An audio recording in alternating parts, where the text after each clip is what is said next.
आज की इस बैठक की अध्यक्षता करते हुए हमारे मध्य में युवा मोर्चा के हमारे अध्यक्ष अरुण प्रभात जी, हमारे आने वाला एमएलए और हमारे बहुत लर्नड प्रोफेसर और जिनको मैंने चुनाव में पहली बार मुझे प्रधानमंत्री जी की रैली में मिलने का मौका मिला, ऐसे प्रोफेसर सुनील जी, मनीष खजूरिया जी इस मेंबरशिप ड्राइव को देख रहे हैं। उपाध्यक्ष युवा मोर्चा के हमारे स्टेज के ऊपर इस कार्यक्रम में उपस्थित सभी युवा मोर्चा के हमारे पदाधिकारी मंडलों के अध्यक्ष, मातृशक्ति दोस्तों, साथियों, बड़ा निश्चित रूप से आप लोगों के समक्ष मेंबरशिप के विषय को लेकर युवा मोर्चा ने अपने कार्य किए उसको लेकर, और सुनील जी ने जो पहली बार असेंबली में देखा उस विषय को लेकर चर्चा हुई। सुनील जी ने ठीक कहा कि ऐसा लग रहा था कि पहली बार, मैं भी विधायक रहा, मंत्री रहा, मैं उन दिनों में पार्टी का अध्यक्ष भी था, मंत्री भी था साथ में, कभी हम लोगों ने इस तरीके का वातावरण वहां नहीं बनाया था। रशीद इंजीनियर, जिसका भाई वो पूरे का पूरा बैनर लेकर असेंबली के बीच में आया था कि पॉलिटिकल प्रिजनर्स को छोड़ा जाए, आर्टिकल की 370 की रिस्टोरेशन के लिए। मित्रों, उस समय रशीद इंजीनियर कभी असेंबली की कार्रवाई नहीं चलने देता, लेकिन उसके बावजूद हम लोग सत्ता में थे, हम लोग नहीं चाहते थे कि विधायक को अपनी बात कहने का मौका ना मिले और अपनी बात कहे, और वो रखता भी था। मित्रों, लेकिन जो परिस्थितियां हम लोगों ने वहां देखी, वो जो 4 दिन का अंतराल जो हम लोगों ने देखा, मित्रों, ऐसा लग रहा था कि एक तशद्दुद का वातावरण जो है वो बनाने की कोशिश की जा रही है। एक कियास उस असेंबली के बीच में था। आप नौजवान लोग हैं, कभी डिस्कशन के लिए आप लोगों को बैठना भी पड़ता है। आप लोगों के ध्यान में रहना चाहिए कि रेजोल्यूशन रखने वाला भी जानता था, हालांकि वो जयचंद है, उसको वोट जो मिले, उसको वोट मिले थे जम्मू के नाम पर, जम्मू के हित के नाम पर, और उसने कश्मीरी हुक्मरानों का साथ दिया, और उस वातावरण में एक ऐसा रेजोल्यूशन रखा गया। मैंने पहले कहा कि रखने वाले को भी पता था इसका फायदा नहीं है, पारित करने वाले लोगों को भी पता था इसका फायदा नहीं है, लेकिन फिर भी इसलिए पारित किया गया, करवाया गया, ताकि वहां के लोगों की आंखों में नेशनल कॉन्फ्रेंस धूल झोंक सके, असंवैधानिक तरीके से, कोई डिस्कशन नहीं। सुनील जी गवाह है, क्योंकि हम लोग तो मात्र वीडियो देख रहे थे, समाचार पत्रों के माध्यम से, टीवी के माध्यम से, लेकिन जो वातावरण मित्रों वहां पर बनाने की कोशिश की गई, पूरे देश भर में यह दिखाने की कोशिश की गई कि 370 जो है वो वापस ले आए। एक बार नहीं, 2 बार नहीं, 100 बार भी ऐसे कई रेजोल्यूशन पेश किए जाए, ये कभी पारित नहीं हो सकते। ये रिजल्ट ओरिएंटेड नहीं है। चुप करके आपने देखा होगा कि इतना बड़ा रेजोल्यूशन पास होने के बाद उमर अब्दुल्ला बिल्कुल चुप करके चुप्पी साधे बैठे थे। क्यों बैठे थे? उनको मालूम था कि केंद्र में वही लोग हैं, केंद्र में वही नेतृत्व है, देश में वही प्रधानमंत्री जी है, नरेंद्र भाई मोदी जी, माननीय अमित शाह जी जो हमारे होम मिनिस्टर ऑनरेबल, उन्हीं के चलते 370 को निरस्त किया गया था, 35A को निरस्त किया गया था। ये वही लोग हैं, उनको तो पता है, ये ठंडे वस्त्र में कार्य करके डालने वाली बात है। लेकिन वहां लोगों को उन्होंने बताया कि देखिए हमने इसके लिए लड़ाई लड़ी। मित्रों, स्थितियां कैसी थी कि जिस तरीके का एक वातावरण, और ये ठीक कहा सुनील जी ने कि जो ऑनरेबल स्पीकर वहां पर चुन के राय और सर्वसम्मति से चुन कर आए। हमारे लोगों को सीधे इंस्ट्रक्शंस थी कि हम लोगों ने यहां पर असेंबली चलानी है, लोगों के हित की बात करनी है, लोगों के कार्य करने हैं। हमें किसी ऐसे झगड़े में नहीं पड़ना है, हमें कन्फ्रंटेशन नहीं करनी है, हमें चुनाव नहीं लड़ना है, और हम लोग ऐसा वातावरण बनाने की कोशिश करें ताकि लोगों के कार्य हो। लेकिन नेशनल कॉन्फ्रेंस कांग्रेस गठबंधन कभी ऐसा कार्य नहीं होना देना चाहती। 2016 का वाकया मैं आप लोगों के ध्यान में लाना चाहता हूं, जब हम लोग विधायक थे। 2016 में बुरहान वानी के बाद वहां का वातावरण खराब करने की अगर जिम्मेवारी थी तो वो सिर्फ नेशनल कॉन्फ्रेंस और कांग्रेस की थी। सरकार चाहती थी कि बैठक की जाए, केंद्र के साथ मिलकर जम्मू कश्मीर की सरकार ने बैठकों का आयोजन किया। उस बैठक में, एक बैठक में नेशनल कॉन्फ्रेंस जो थी वो नदारद रही, डिसीजनलेस बैठक हुई। कोई मुद्दे पर हम लोग नहीं पहुंच सके क्योंकि विपक्ष में बैठी हुई बड़ी पार्टी जो थी वो उस बैठक में उपस्थित नहीं थी। दूसरी बैठक में कांग्रेस जो थी अनुपस्थित रही।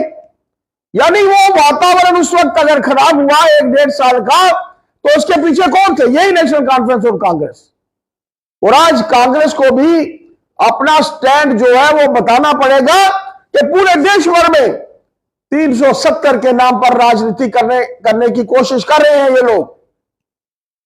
लेकिन जम्मू कश्मीर में जब राजनीति करने की बात आती है तो उसके ऊपर चुप्पी साध लेते हैं।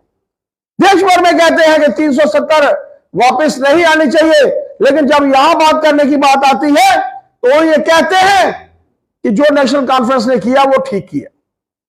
मित्रों, आज का वातावरण आप लोगों को इसलिए बताने की आवश्यकता है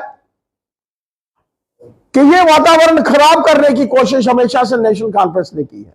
अब सोचिए कि जो 4 दिन का 5 दिन का सत्र जिसको डेवलपमेंट को लेकर रहने वाला था, और वो विषय वहां पर रखा गया जिसको असंवैधानिक तरीके से पारित किया on the show off hands. कोई शो ऑफ हैंड से आपको रेजोल्यूशन पास करना ही नहीं है, डिस्कशन करवानी होती है उसके ऊपर। वो डिस्कशन करवाने के बाद आप शो ऑफ हैंड्स कर सकते हैं। क्या दूसरे पार्टी के विधायकों को अपनी बात रखने का हक नहीं था? अगर उन्होंने अपनी बात रखी तो उसके बाद का वातावरण मित्रों आप लोगों के सामने। आइए हम सबको मिलकर ये प्रयास करना चाहिए।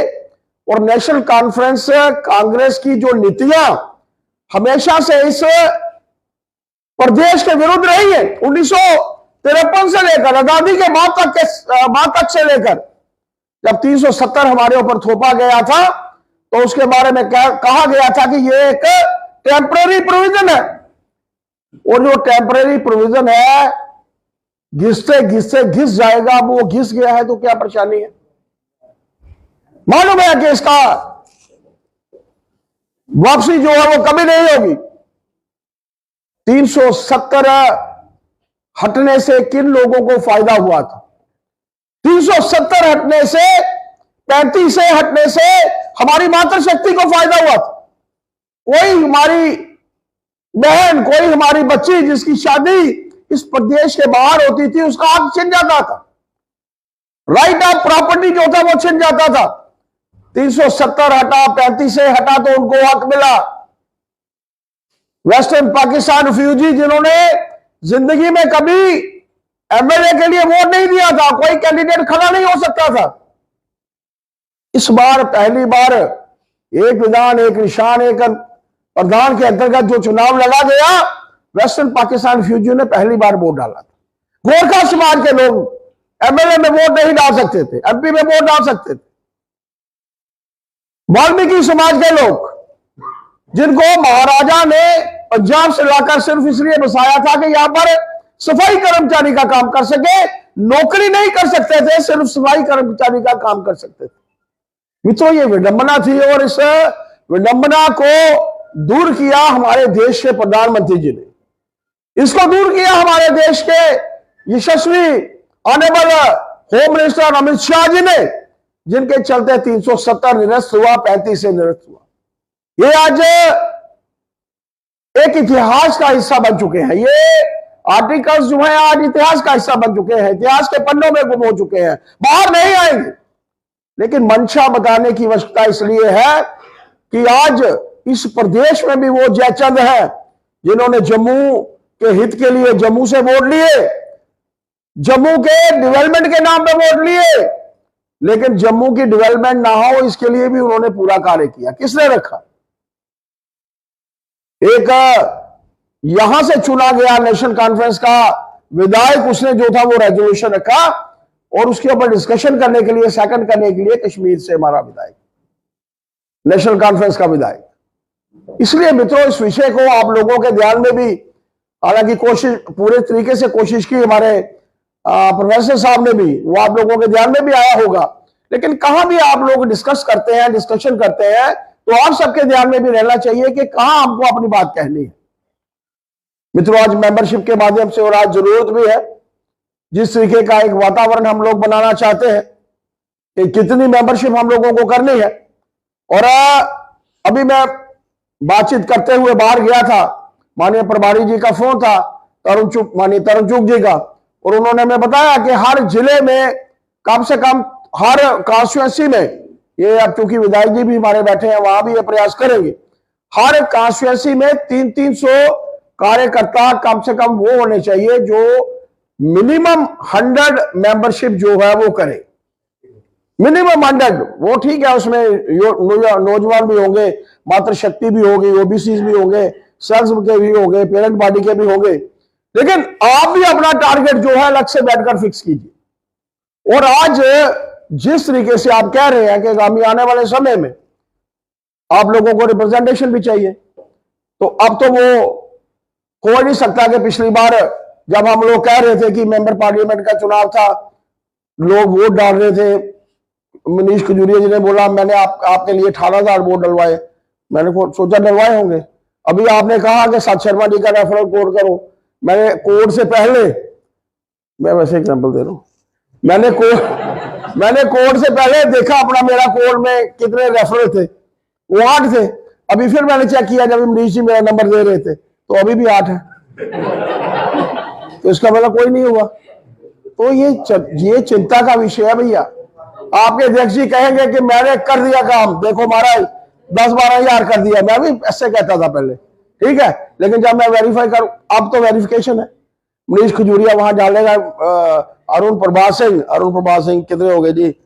50, वो भी 50, चलो आगे पीछे से करके होंगे। ये मेहनत करनी पड़ेगी मित्रों आपको। ये पहली बार है कि नाम के ऊपर, हर कार्यकर्ता के नाम के साथ ये निकलेगी पूरी की पूरी, सब कार्यकर्ताओं को मिलकर काम करना है। वहां आप ये नहीं कह सकते अब मुझे भी 8 है तो उसका कम से कम बढ़ाना पड़ेगा। अब उन्होंने अगर 100 तय किया तो फिर 100 तो मिनिमम करना पड़ेगा। और 100 कैसे हो सकता है?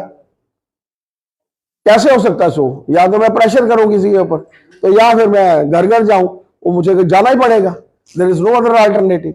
तो आप लोगों ने जो टारगेट 1.5 लाख फिक्स किया है वो आप लोगों के माध्यम से, और ये मैं आपको बता रहा हूं कि बिल्कुल छांट कर आपको मनीष खजूरिया देगा।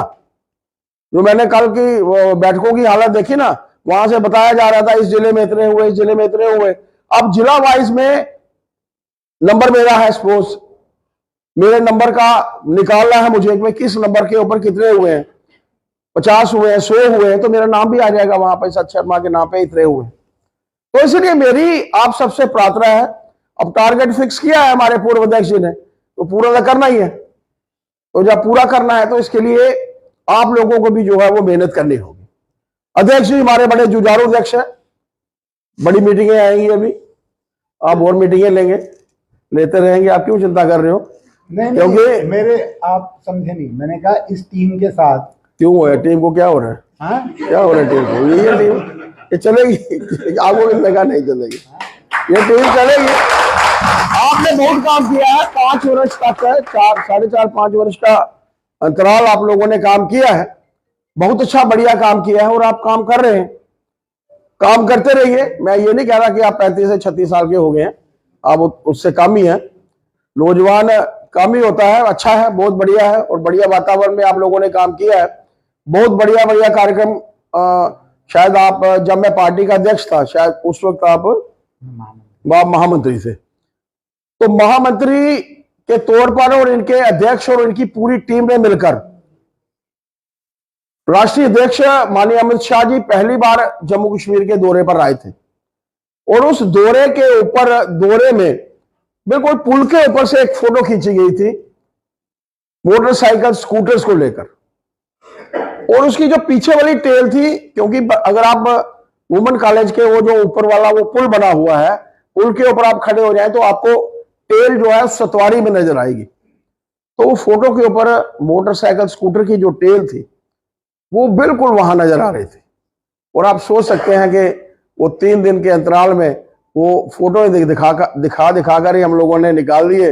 वो राष्ट्रीय अध्यक्ष जी इतने खुश हुए उस भव्य कार्यक्रम से, तो आप सोच सकते हैं कि युवा शक्ति में, युवा मोर्चा में कितनी ताकत थी कि जिसके चलते एक अच्छी टीम का कार्य भी जो है वो संपन्न हुआ है। आप हर कार्य करने में संपन्न हैं, आप हर कार्य कर सकते हैं और ये मेंबरशिप बड़ी बात नहीं है, क्योंकि आप लोग इसी के घर में जाकर भी कहेंगे, जिस लोकेलिटी में अरुण प्रभात जी रहते हैं, आप किसी घर में चले जाएंगे, 8-10, 2-2, 3-3 घर एक विसिनिटी में होंगे, एक एक घर के बीच में भी होंगे, वहां आप 10 लोगों को मेंबर बना सकते हैं। आप भी कोशिश करिए, जगह जगह पर जाइए, आप अपने जिलों में जाइए, मैं देख रहा हूं जिलाध्यक्ष भी हमारे बीच में है, अपने जिलों में जाइए। और ये जरूरी नहीं है कि आपने मेंबर युवा ही बनाना है, आप किसी को भी मेंबर बनाएंगे वो आपके खाते में चढ़ेगा। एक प्रयास करके हम लोग, जो माननीय शोकोल जी ने कहा था कि जितने वोट हम लोगों ने लिए, लगभग 14.5 लाख वोट हम लोगों ने जम्मू से, और 58,000 वोट पहली बार कश्मीर से लिए। जम्मू कश्मीर के इतिहास में भारतीय जनता पार्टी इस बार सबसे बड़ी पॉलिटिकल पार्टी बनकर उभरी है। 26% मत हैं भारतीय जनता पार्टी के, आप लोगों को ध्यान में रहना चाहिए। आंकड़े कभी डिस्कशन में हो तो आपके ध्यान में रहने चाहिए। नेशनल कॉन्फ्रेंस 23% मत लेकर दूसरे नंबर पर है, और जो कांग्रेस पूरे देश भर में साफ हो रही पार्टी, पॉलिटिकल पार्टी है, उसके मात्र 12% वोट हैं, और भारतीय जनता पार्टी ने मात्र 62 सीटों पर चुनाव लड़ा है। अब सोचिए कि अगर हम लोग 90 सीटों पर लड़ते तो ये फिगर शायद 30% तक भी जो होती वो पहुंच सकती है। इसलिए मैं आप सबसे आज आह्वान करना चाहता हूं और धन्यवाद भी करना चाहता हूं अरुण जी और उनकी पूरी टीम को, कि मुझे आज आप लोगों के बीच में आकर अपनी बात रखने का मौका मिला है, बातचीत करने का मौका मिला है। आप कार्य करते रहिए। आप में से ही, जैसे अभी आप हमारे युवा मोर्चा की टीम से ही एक सुनील जी विधायक बने हैं, आगामी आने वाले समय में आप लोगों के माध्यम से ही लोग जो है कार्यकर्ता आगे आएंगे, जो इस पार्टी को भी आगे चलाएंगे, इस प्रदेश को भी आगे चलाएंगे, इस देश को चलाने में भी आप सबकी भूमिका रहे। इन्हीं शब्दों के साथ बहुत बहुत धन्यवाद। जय भारत।